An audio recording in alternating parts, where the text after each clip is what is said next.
Hi everyone and welcome to our lecture in special topics in management, financial management, wherein we will talk about the international finance and exchange rates.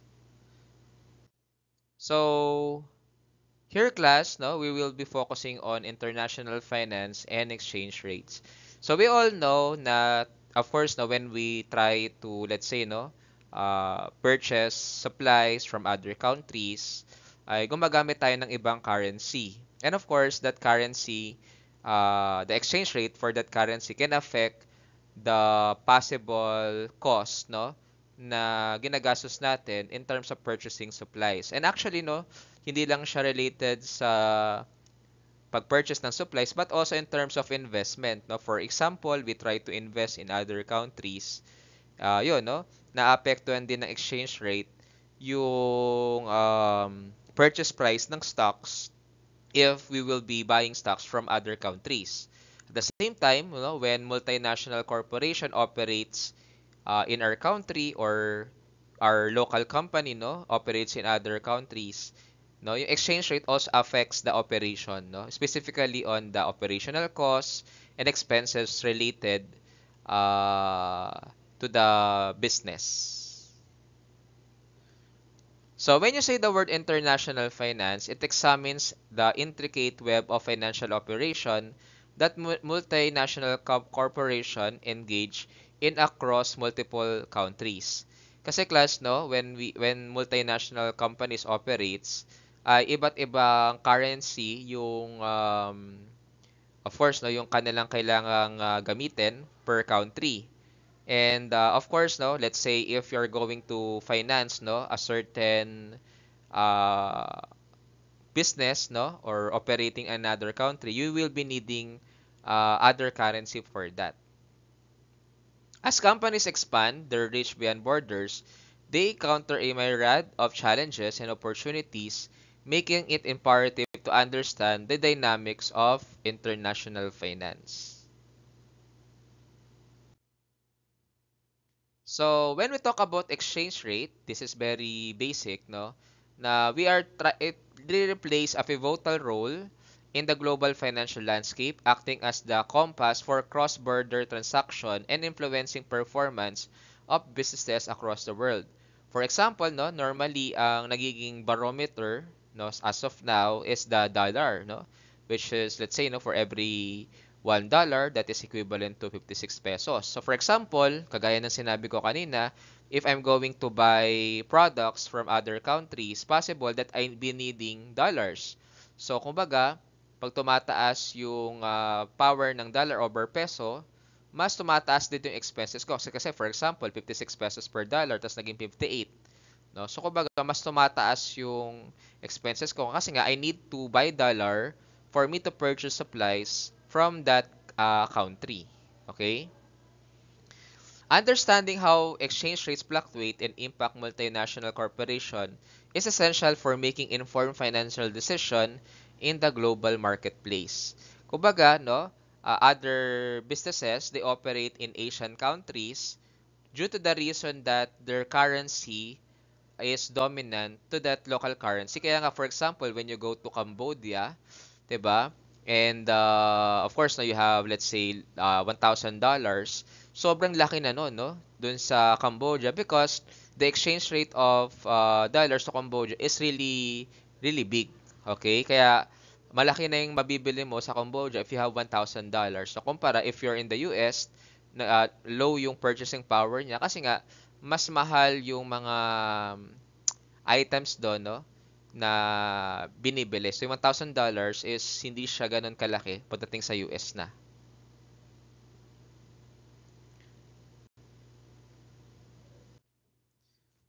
Exchange rate fluctuation and multinational corporation.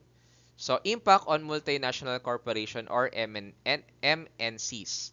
Exchange rate fluctuation can have significant effect on the financial performance and operation of multinational corporation.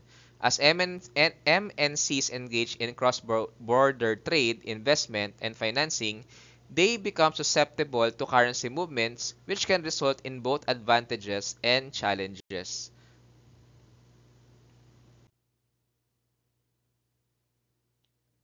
Financial performance. So sabi dito, changes in exchange rate directly impact the value of foreign revenues, expenses, and assets, no? When converted back into the home currency. So tama naman, 'di ba? Kagaya nun, no? Sabi ko kanina, if let's say no, pesos to dollars is 56 pesos, and let's say the multinational company is an American company, so, it affects the financial performance if may pagbabago sa exchange rate. So, pag on the perspective of the American business, pag tumataas ang power ng dollar over peso, so advantage yun sa kanila kasi mas maraming nabibili yung isang dollar nila. Pero pag tumataas ang power ng peso over dollar, disadvantage yun dun sa American company. Competitiveness, no? Exchange rate movements influence the relative prices of goods and services in different countries, affecting MNC's competitiveness in the international market.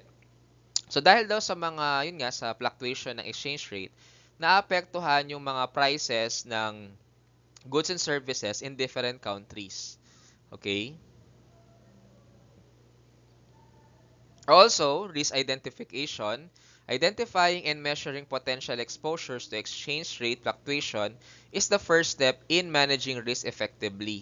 So dapat if you're the financial manager, you have to ensure na meron ka mga cash reserves or currency reserves kasi if wala, no, possible na pag nagkaroon ng fluctuations sa exchange rate ay hindi mo kayang i-absorb yung shock, no, or impact nung ano na yun. Kaya normally class, no, ang ginagawa ng mga multinational company, they have currency reserves. Nang sa ganun, if ever magkaroon ng problema, no, masyadong naging dominant yung local currency, is meron silang cash reserves para pang ano, pang appraise, no, nung current money na meron sila dun sa local or dun sa country na kung saan sila naglagay ng multinational ng company nila. Risk mitigation. So there are various hedging techniques, no, such as forwards, currency option, and currency swaps can be employed to mitigate the impact of exchange rate. So, of course, no, before we already mentioned forward contracts kung saan linalock natin yung price at a future date. Na kumbaga, ito yung exchange rate natin, ito yung magiging parang kontrata natin na at this date, dapat ganito lang yung parang palitan natin, no? So, if ever na hindi ganito yung tunay na palitan, ang a-absorb nung price, no, differences is the investor na nag-enter into forward contract. So, pag swap naman, ito yung parang may parang third party na magaguarantee na in case of, hindi mabayaran, no? Pwedeng yung third party ang balang magbayad nung obligation ng isa. Okay? So later, we will be focusing on that more. Strategic planning. Integrating exchange rate risk management into strategic decision making enables the MNCs to optimize their global operation and take advantage of market opportunities while safeguarding against potential risk. So when you're going to create strategic plans, no, isa sa mga talagang i-integrate natin is the exchange rate, lalo na kung if you're going to operate in different countries. Kasi nga, just like what I said, no, iba kasi yung magiging power nung currency mo if you operate in Cambodia, if you operate in Japan, or if you operate in the Philippines. So, syempre, no, at the same time, no, the global operations will also be affected. Let's say, if you're getting your supplies from a country, no, from Taiwan, let's say ganon. So, if the currency, no, fluctuates, possible it also, the cost also fluctuates, which affects the profitability of the business. Exchange rate determination. So there are factors influencing exchange rate. The value of a country's currency relative to another is determined by a complex interplay of various economic and non-economic factors. So we will be talking about ano ba yung economic at non-economic factors that influences exchange rates. First is the economic factor, no? Higher interest rates and attract foreign investors seeking better returns, increasing demand for currency and driving its value up. So sabi nga dito no that yung higher interest rate no attract foreign investors kasi nga nakakapagpautang sila sa mga yun nga sa mga sa mga creditors ng mas malaki yung interest rate, 'di ba? And at the same time, inflation rate, no, countries with lower inflation rate generally experience appreciation in their currency value. So syempre pag mababa yung inflation rate, mas mataas yung value ng currency nung country na yon.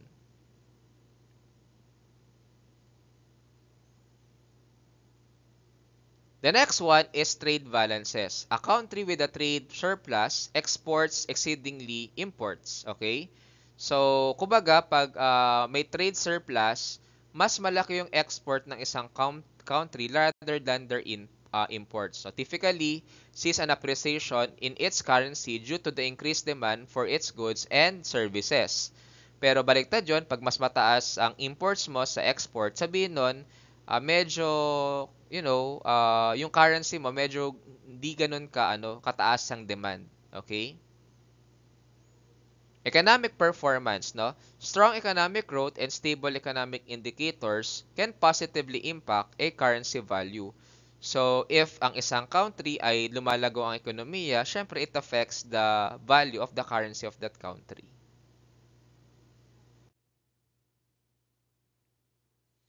So let's proceed with the non-economic factors. So sabi dito, political stability, no? Political uncertainty can lead to currency depreciation. Kasi kung may kaguluhan sa politika, syempre magiging magkakaroon ng depreciation dun sa currency nila kasi yung mga investors will be more risk adverse kasi nga hindi sila mag-i-invest dun sa country na yon. Ganon din pagdating sa government policies, economic policies, trade restriction, and fiscal measures implemented by government can influence exchange rate. Kaya nga dapat lang isang country, no, ang government ng isang country should be business or investor friendly.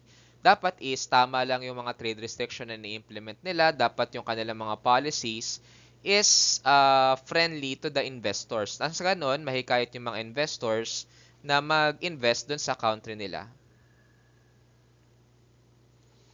Market sentiments, no? These are speculative activities and investor perception, no? That has short-term fluctuation in exchange rate. So yung ating mga market sentiments, kumbaga yung mga financial expert, meron silang mga speculation na mangyayari sa isang country, no? Na pwedeng positive, pwedeng negative. So does it affect the exchange rate? Yes, kung positive ang perception ng mga financial experts, then possible maraming investors ang dumating dun sa country na yon. But on the other hand, if negative yung parang forecast nila, then possible mabawasan yung mga investors, which affects the exchange rate or currency.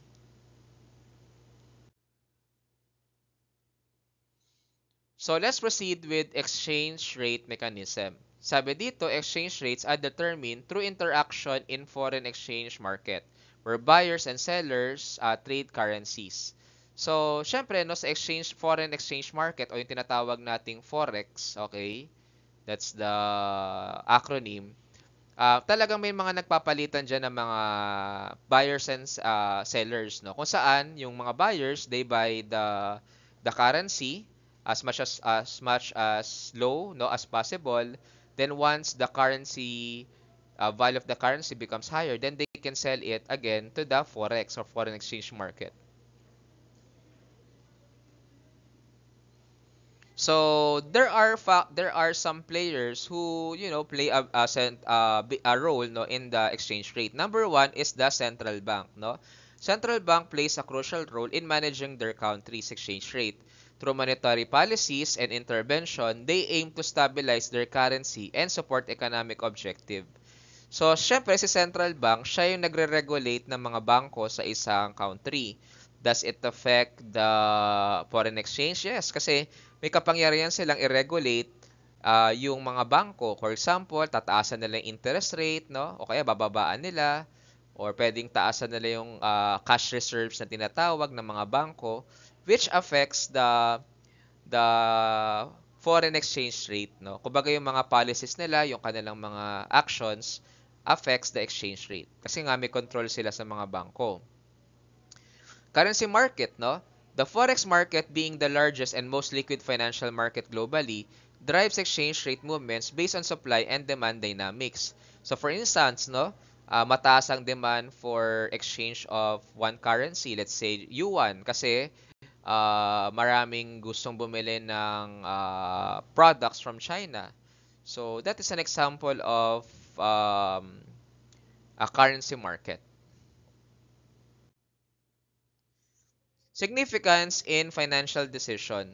So understanding how exchange rate, no, are determined is vital for multinational corporation rather making strategic financial decisions, engaging in cross-border transaction and managing currency risk effectively. So ngayon, let's focus on analyzing exchange rate risk. So exchange rate risk and its impact on multinational corporation. Exchange rate risk refers to the potential adverse effect of currency fluctuation on MNC's financial performance, cash flows, and overall stability. Kagaya ng sinabi ko, possible na maapektuhan, no, yung financial performance, cash flow, at stability ng isang business or multinational corporation pag nagkakaroon ng pagbaba or pagtaas sa currency. So first is the transaction exposure. Transaction exposure arises from contractual commitments denominated in foreign currencies.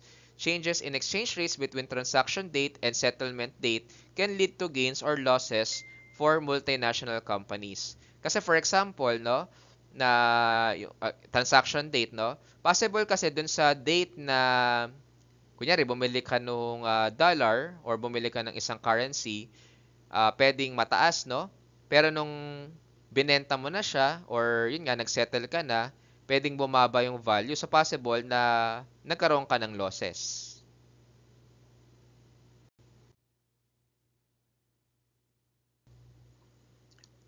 Economic exposure. So economic exposure relates to the long-term impact of exchange rate fluctuation on the NSC's competitive position, market share, and profitability.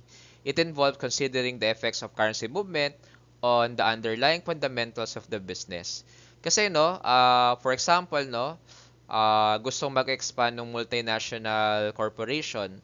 So therefore, kung nagkakaroon ng masyadong mataas, no, na yun nga yung nagkakaroon ng fluctuation, no, doon sa currency, is possible maapektuhan yung kanilang market share.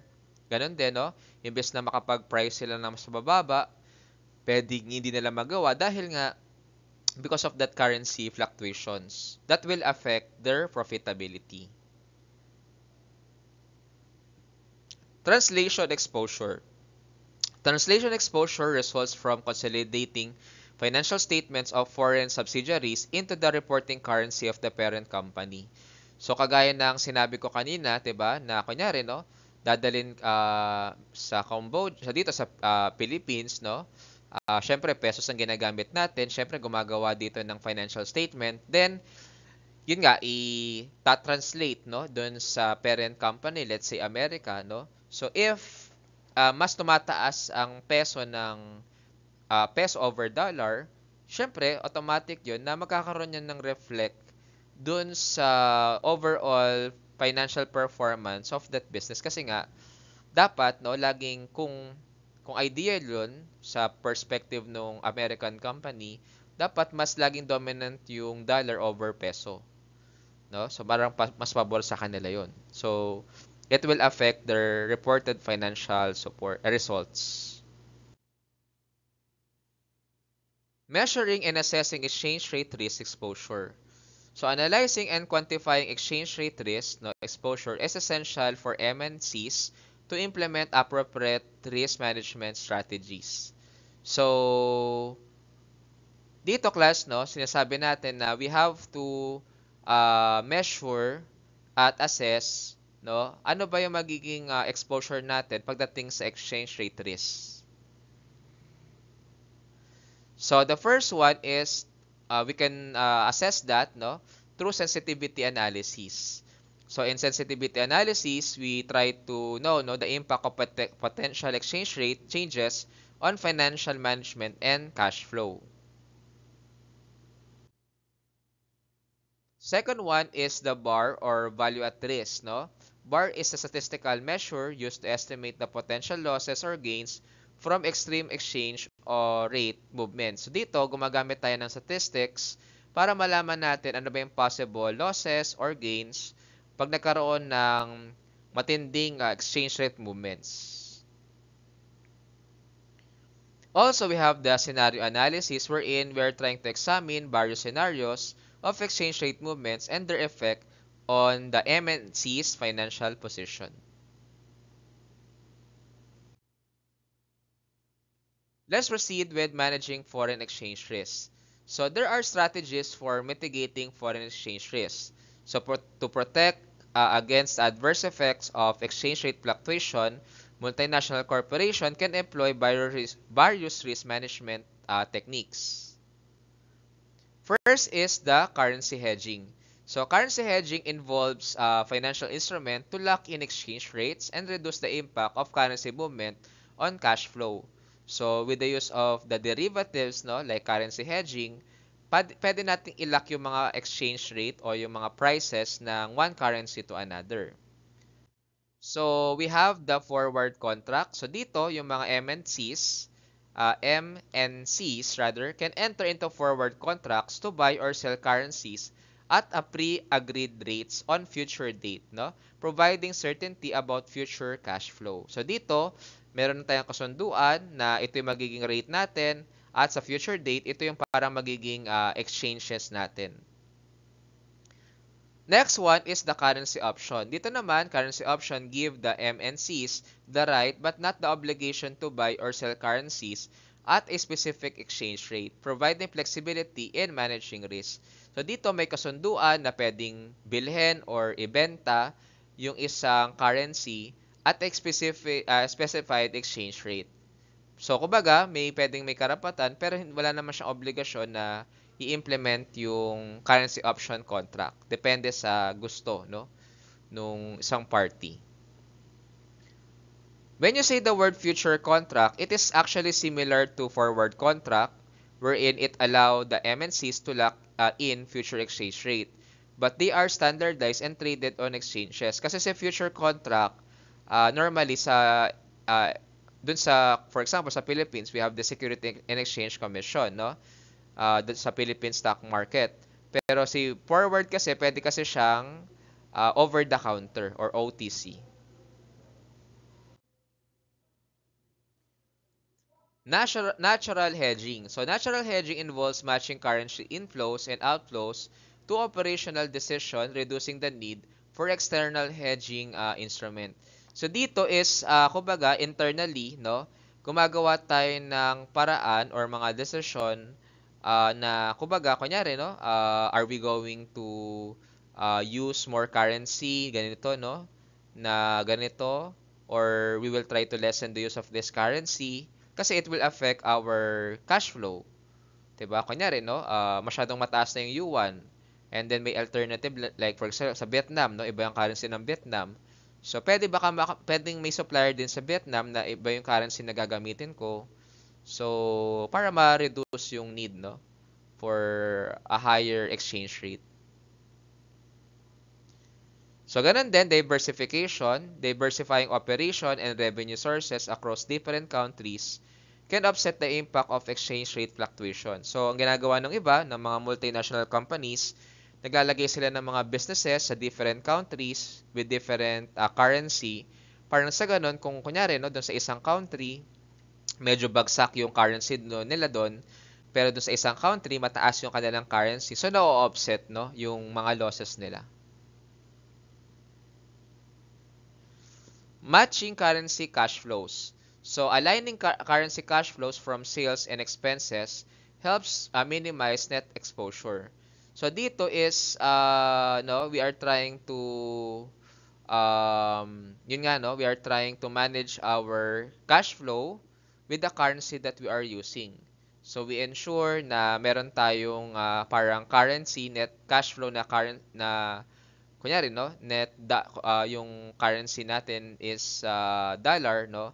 Kumbaga meron tayong currency na enough for us to sustain our operation. Para at least um, kung yun nga, kung kailangan natin lagi ng dollar, meron tayong extra para magamit yun for our operation.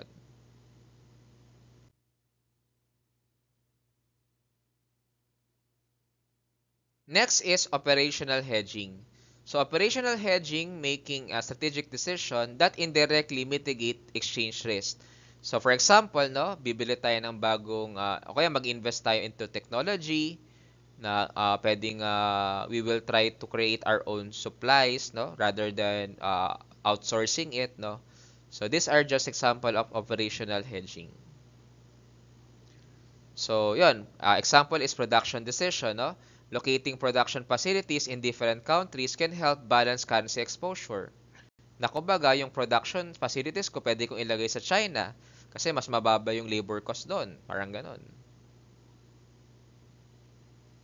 Pricing strategy, no? Pricing products in local currencies can provide a natural hedge against exchange rate movements. Like for instance, no, sa duty free, 'di ba? Even though nakalagay is dollars, pero when you buy products in duty free, you're using pesos.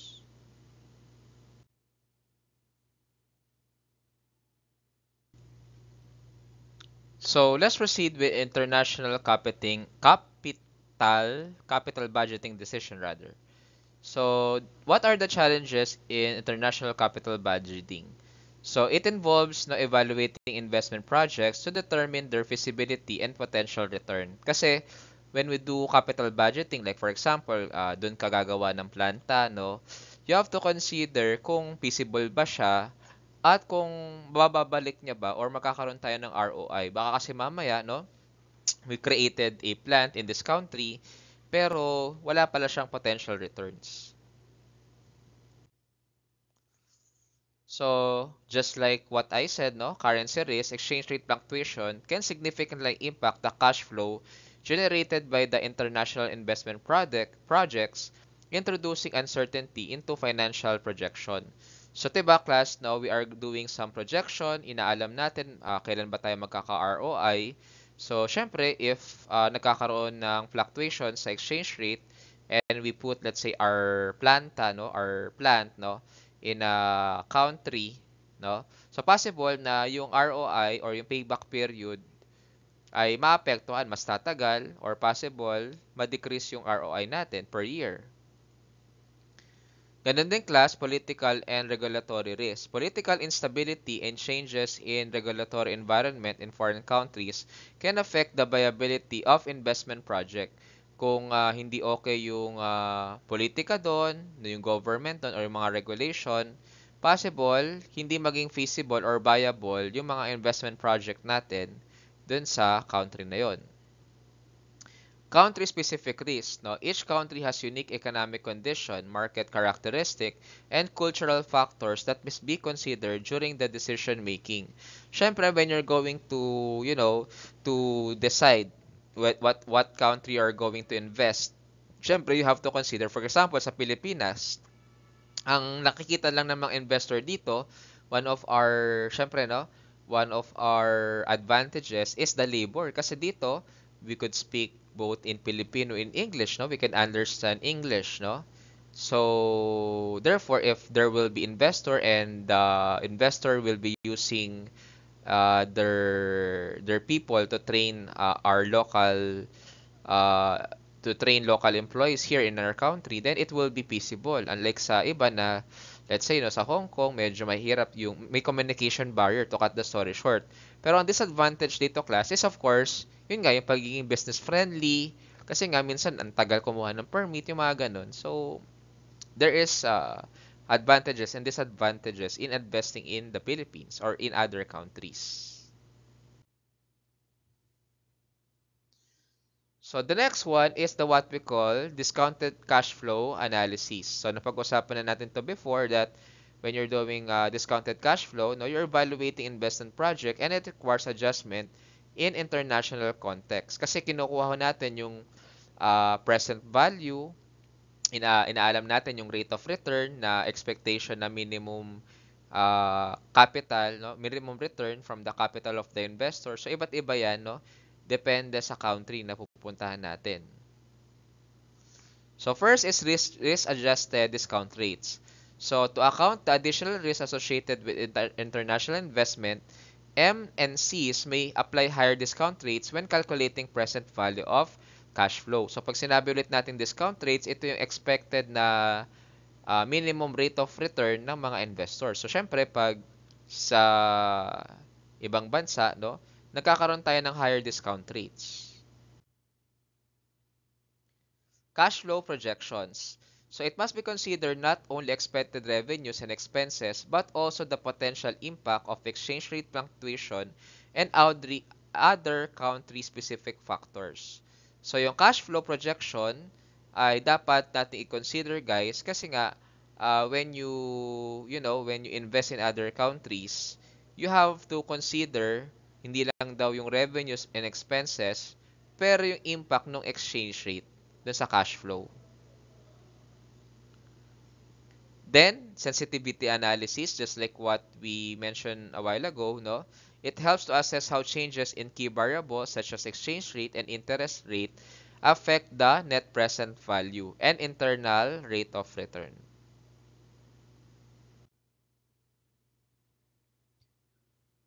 Now, let's proceed with financing decisions in international markets. So, options for raising capital. So, yung mga multinational corporation, no, they are seeking to finance their operation and investment in international markets, and they have several options to consider. Number one is international debt financing. From the keyword international, diba? They can raise funds by issuing debt securities like bonds in the foreign markets. No, this option provides access to a broader investor base and diversifies funding sources. Another one is international equity financing. So, do sa stock market ng country na yon, they can choose to raise capital by issuing equity shares or stocks to foreign investors through cross-listing on foreign stock exchanges. Ganon din, we have the foreign direct investment, which is it involves long-term investment in foreign countries, establishing subsidiaries and participating in joint ventures, mergers, and acquisition. So, pag FDI kasi class, hindi lang to yung parang exchange, yung parang stocks, no? Pero, nagtatayo talaga sila ng business dun sa mismong country na yun. So, yun, no? Long-term investment siya, and it could also establish subsidiaries at pwede silang mag-participate in joint ventures or mergers. So, benefits and risks of international financing. Siyempre, it is access to larger capital pools kasi international financing opens up opportunities to tap into larger pool of investors and funding sources. Ganon din, currency diversification, no? It can match revenues and expenses in various currency, reducing the impact of exchange rate fluctuation. Nada-diversify kasi nila, so na bumababa yung impact ng exchange rate. So, ang risk doon, syempre, international financing exposed to MNCs to currency fluctuation which can impact debt repayments, no? And equity valuation. Syempre, pag kailangan mo nang bayaran yung mga investors dun sa mga bonds na binili nila, ganun din yung performance ng stocks or equity ay may ganong risk pa rin, no? So, just like what we said, no, political and regulatory risk may also, subject the operation of the MNCs.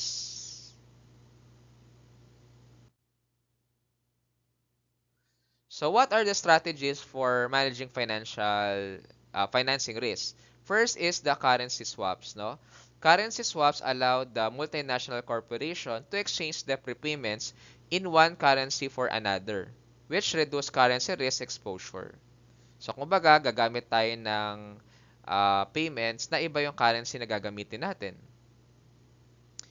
So, hedging instruments. So, kagaya ng sinabi natin kanina, yung mga like currency option, no, to mitigate the impact of the exchange rate fluctuation on debt repayments.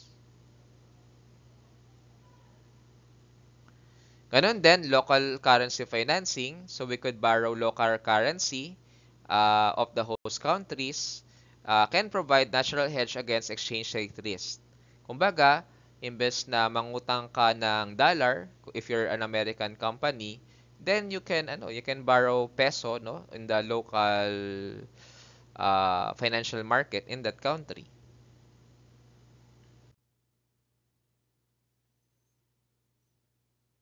So let's proceed with the international finance and economic impact.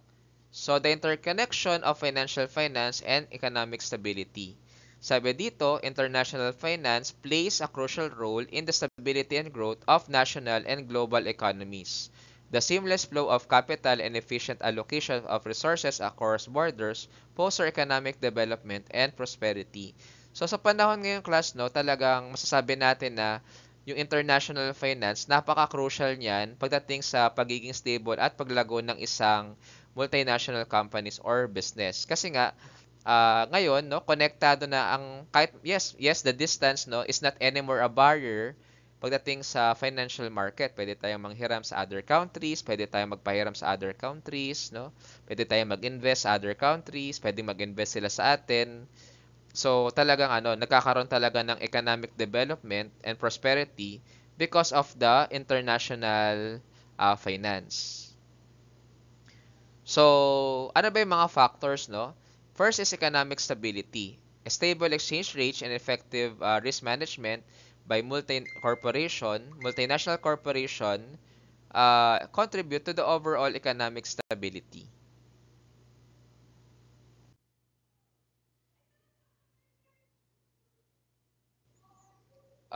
Next is global trade and investment.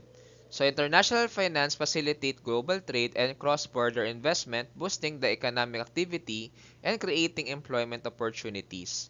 So dahil sa global trade, no, yung export and import, ay nagkakaroon tayo ng mas higher opportunity na maboost yung ating ekonomiya, no, which also create mga employment, 'di ba? So yun one of the factors. And as well, no, financial integration. So integration of financial market across country enables the efficient mobilization of capital and optimal allocation of resources. Dahil nga may mga international organization na nagpapahiram or yun nga may mga bangko, no, na that operates across different countries. So na-maximize natin or na-optimize natin yung use of funds that will mobilize the capital. So nakakaroon ng additional capital, no, yung mga investors that aims to expand their business. So, what are the role of international financial institution? So, we have the IMF or the International Monetary Fund. So, they promote international monetary cooperation, exchange rate stability, and balanced economic growth.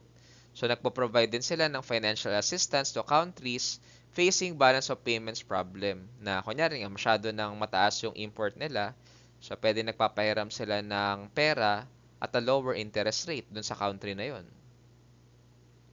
Ganun din ang World Bank, they provide financial and technical support to developing countries for projects aimed at reducing poverty and promoting economic development. So, pwede tayong manghiram sa World Bank, pagpapatayo ng ating mga infrastructure na nakakatulong sa pag-reduce ng poverty at nakakatulong sa paglago ng ekonomiya.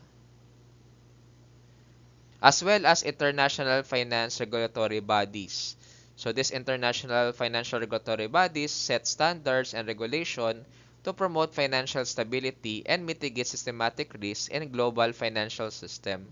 Kasi nga, no, may mga financial institution that they abuse, no? They try to put a higher interest rate, no, let's say to other countries, na yung other countries na yon is yun nahihirapan magbayad ng mga ganong matataas na ano. So itong International Financial Regulatory Body, sila yung parang nagre-regulate na ito lang yung dapat na interest rate yung mga ganun. So ito lang dapat yung parang maging repayments, no, dun sa mga bonds, so etc. Financial globalization and emerging economies. So what are the benefits of this? Number one is access to capital. Financial globalization provides emerging economies with access to international capital and investment opportunities. Also, technological advancement, no? There is an integration into global financial system which fosters technological advancement and innovations. And of course, the challenges on that is the capital flows volatility. So emerging economies may face volatility in capital flows leading to financial instability.